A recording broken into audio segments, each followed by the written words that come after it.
Fala galerinha, como é que vai? Vamos acelerar? Então vamos nessa, hein?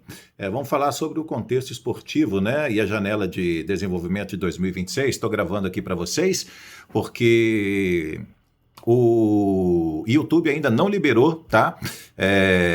A transmissão ao vivo, tá? Então vamos lá, hoje tem meta, ok?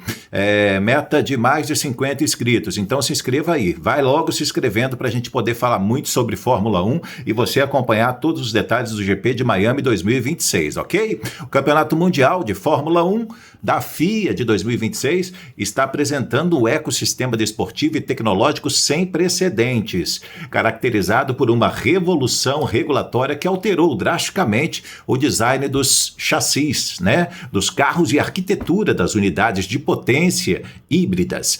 O Grande Prêmio de Miami, agendado para este final de semana, começa hoje, portanto, de 1 a 3 de maio no Autódromo Internacional de Miami, representa não apenas a quarta etapa do calendário, mas um verdadeiro divisor de águas técnico e psicológico para todas as equipes do grid. Não se esqueçam, é preciso de mais de 50 inscritos para a gente poder fazer o ao vivo. Então, se inscreva aí no canal, curta, compartilhe e comente também a sua opinião. Dê a sua opinião, tá? Este evento em Miami estará ocorrendo após uma interrupção atípica, né? Durante toda a história da Fórmula 1, enfim.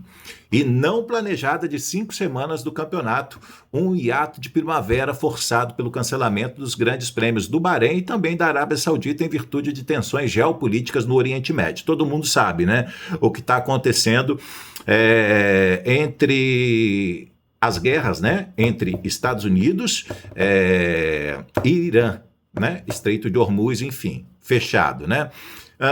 Esta lacuna temporal transformou a etapa da Flórida no epicentro de uma corrida armamentista de desenvolvimento aerodinâmico. Pois é, as equipes impedidas de testar componentes na pista durante abril redirecionaram todos os seus recursos de pesquisa, desenvolvimento em túneis de vento e simulação de dinâmica de fluidos computacional, o CFD, para produzir pacotes de atualização massivos, em alguns casos revisões completas de seus monopostos.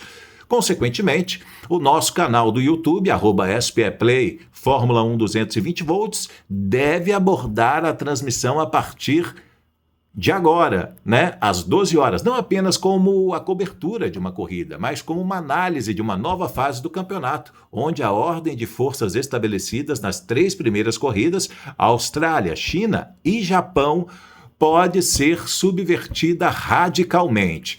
O desafio analítico para a equipe de transmissão é exacerbado pela natureza do formato do fim de semana, né?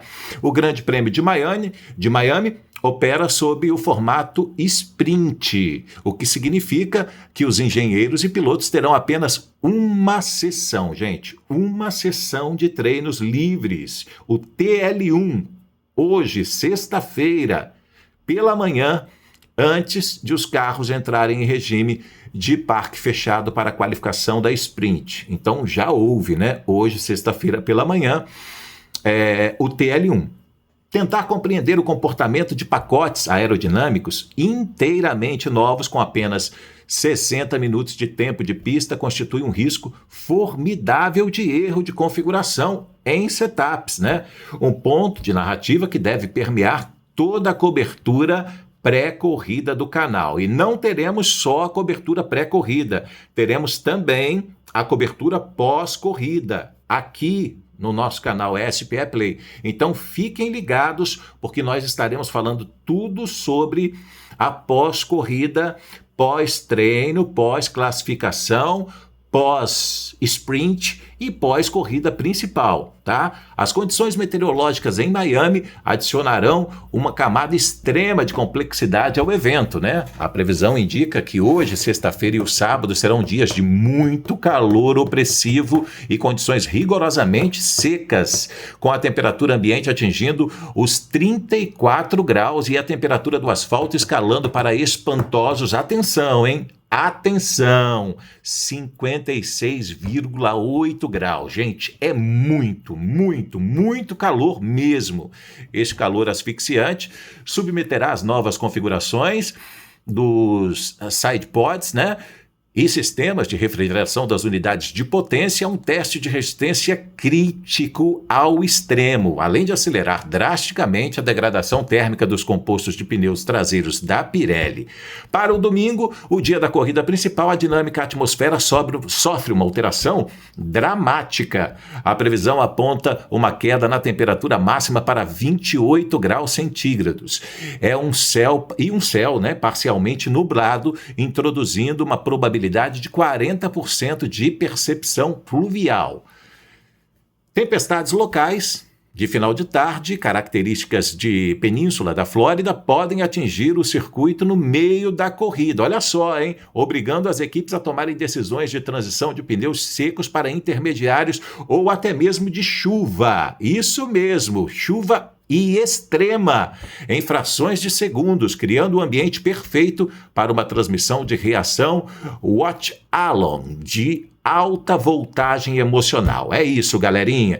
Por agora é só, vamos ficar de olho na classificação da Sprint, a gente vai trazer tudo para vocês aqui no nosso @SPEplay. Se inscreva no canal, temos uma meta de alcançar mais de 50 inscritos para as nossas transmissões serem ao vivo, beleza? Conto com vocês. Vamos acelerar juntos. Abraço grande do Vitor. Obrigado, meu Deus, por tudo. Amo vocês.